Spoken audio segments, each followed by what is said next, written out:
بەڕێزان ئەم نەخۆشخانەیە بە گوژمەی زیاتر لە 12,100,000 دۆلار لەسەر بودجەی حکومەتی هەرێمی کوردستان دروست کراوە.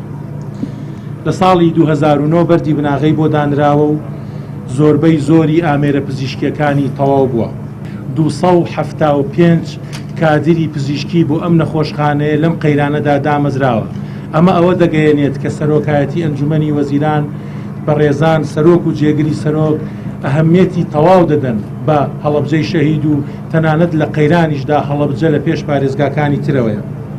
ئەم نەخۆشخانەیە هەموو سەرجەم کادری پێویست هەروەکو ئاماژەم پێدا لە پزیشکی هەناوی و سنگ، لە پزیشکی پێست، لە پزیشکی چاو بۆی دابین کراوە و هیوادارین کە بێتە سنتەرێکی پێشکەوتوو کە لە هەموو هەرێم و لە هەموو ئاستی عێراقدا ببێتە سنتەرێک بۆ چارەسەرکردنی ئەم نەخۆشانە لەم ناوچەیەدا.